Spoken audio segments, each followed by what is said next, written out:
Hello guys, welcome back to my channel Sanchita's creation.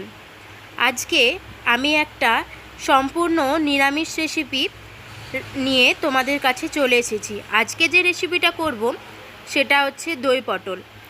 নিরামিষ দিনে কোনো ভালো মন্দ রান্না করতে ইচ্ছা হলে কিন্তু অনায়াসে এই পদটা করা যায় এবং খেতেও কিন্তু এটা অসাধারণ। তো চলো শুরু করি।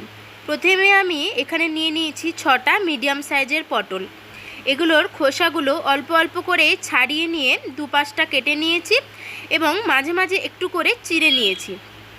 এরপরে এটাকে আমি অল্প পরিমাণে নুন আর অল্প পরিমাণে হলুদ গুঁড়ো দিয়ে ভালোভাবে মাখিয়ে নিচ্ছি এবং এটাকে আমি আলাদাভাবে কিছুক্ষণের জন্য কিন্তু রেখে দিলাম।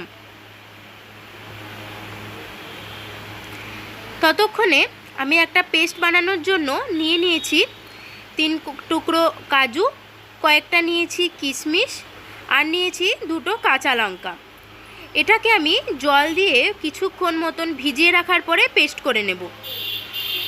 আর একটা ছোটো পাত্রের মধ্যে নিয়ে নিয়েছি জিরে গুঁড়ো, ধনে গুঁড়ো এবং খুব সামান্য পরিমাণে নিয়ে নিয়েছি এখানে হলুদ গুঁড়ো। দই পটলে খুব একটা হলুদের ব্যবহার হয় না, তাই জন্য আমি একদম অল্প পরিমাণে কিন্তু এটা নিয়েছি। তারপরে জলের সাথে এটা মিক্সড করে রেখে দিলাম। অপরদিকে যে পাত্রে রান্না করব সেখানে আমি নিয়ে নিচ্ছি 2 টেবিল চামচ মতন সর্ষের তেল। তেলটাকে ভালোভাবে পুরো কড়াইয়ের মধ্যে ছড়িয়ে দিয়ে তেলটাকে কিন্তু আমি কিছুক্ষণের জন্য মিডিয়াম হিটে গরম করতে রেখে দেব। তেলটা গরম হয়ে যাওয়ার পরে এখানে আমি পটলগুলো ভাজার জন্য কিন্তু দিয়ে দিচ্ছি একটা একটা করে। পটলগুলো আমাদের উল্টে পাল্টে কিন্তু বেশ কিছুক্ষণ সময় নিয়ে একদম লাল লাল করে ভেজে নিতে হবে।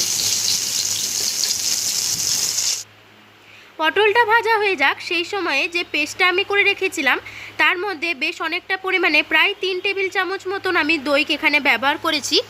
এই দইটা দেওয়ার পরে আমি কিন্তু আবার সেই পুরো মিশ্রণটাকে ভালোভাবে মিক্সিতে পেস্ট করে নিচ্ছি।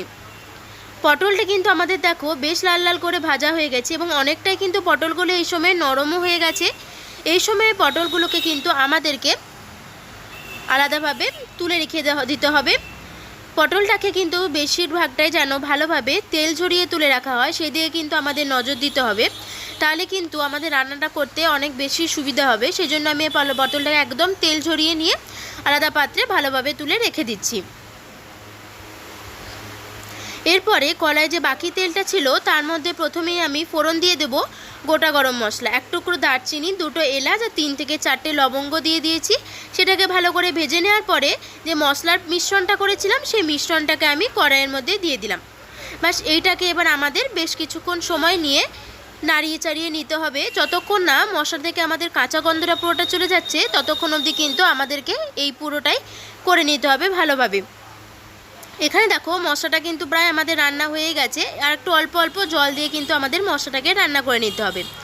এই সময়ে এখানে আমি দিয়ে দিলাম একদম অল্প পরিমাণে কাশ্মীরি লাল মির্চ পাউডার, যাতে কিন্তু কালারটা ভালো আসে সেই জন্যই কিন্তু আমি এখানে কাশ্মীরি লাল মির্চ পাউডারটা ব্যবহার করেছি। তারপর কিছুক্ষণ রান্না করে নেওয়ার পরে যখন প্রায় জলটা অনেকটাই শুকিয়ে আসবে দেখব, সেই সময় এখানে আমি কিন্তু ভাজা পটলগুলো দিয়ে দেব। এরপরে এই ভাজা পটলগুলো দেওয়ার পরে এটাকে কিন্তু আমাদেরকে 3 থেকে 4 মিনিট সময় ধরে ভালোভাবে মশলার সাথে মিশিয়ে নিতে হবে, যাতে পুরো পটলটার মধ্যে যেন মশলাটা খুব ভালোভাবে ঢুকে যায় এবং পটলটা খেতে স্বাদটা কিন্তু অনেক ভালো হয়। দেখো মশলার সাথে কিন্তু একদম ভালোভাবে পটলগুলো মিশে গেছে। এই সময় আমাদেরকে পটলগুলো কিন্তু সেদ্ধ করতে দিতে হবে।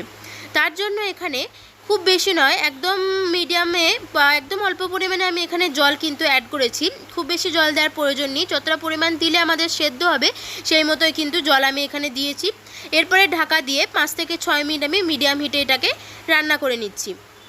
দেখো 6 থেকে 7 মিনিট পরে রান্না করে নেওয়ার পরে কিন্তু আমি দেখছি পটলগুলো কিন্তু বেশ পুরো ভালোভাবেই সেদ্ধ হয়ে গেছে। আমি খুন্তির সাহায্যে দেখাচ্ছি, দেখো কতটাই নরম হয়ে গেছে কিন্তু আমাদের এই পটলগুলো, মানে এখানে আমাদের পটলগুলো কিন্তু একদম সেদ্ধ হয়ে গেছে। ব্যাস এই সময় আমি এখানে যে পেস্টটা করে রেখেছিলাম দইয়ের, সেই পেস্টটা কিন্তু অ্যাড করে দিচ্ছি। এরপরে এটা খুব বেশিক্ষণ আমাদের কিন্তু একদমই রান্না করার প্রয়োজন নেই। দইটা যাতে পটলের সাথে ভালোভাবে মিশে যায় তার জন্য কিন্তু আমাদেরকে লো হিটে এটাকে আমি 2 থেকে 3 মিনিট রান্না করে নিচ্ছি। দেখো আমাদের কিন্তু কিন্তু এই মিশ্রণটা পুরোটাই ভালোভাবে ফুটে উঠতে শুরু করেছে। ব্যাস এই সময় আমি দিয়ে দেবো লবণ। আমি প্রথমে কিন্তু সত্যি কথা লবণের কথা ভুলে গেছিলাম, পরে হঠাৎ করে মনে পড়লো আমি যে লবণই দিতে ভুলে গেছি, তাই জন্য এখানে দিয়ে দিলাম পরিমাণ মতন লবণ, আর টেস্টটা ব্যালেন্সের জন্য দিয়ে দিলাম একদম অল্প পরিমাণে কিছুটা চিনি। তো এরপরে দেখো আমাদের কিন্তু রান্নাটা প্রায় হয়েই এসেছে একদম। এরপরে আমি যে মোটামুটি গ্রেভিটা কিন্তু খুব বেশি ঘনও করছি না, খুব বেশি ঝোলও করছি না, চাইলে কিন্তু আর একটু জল দিয়ে এটাকে ঝোল করা যেতে পারে। আমাদের মোটামুটি পটলের সাথে দইটা খুব ভালোভাবে মিশে গেছে। এই সময় একটু নুন চিনিটা টেস্ট করে নিলে বোঝা যাবে আজকের আমাদের পটলের রেসিপিটা কেমন হয়েছে।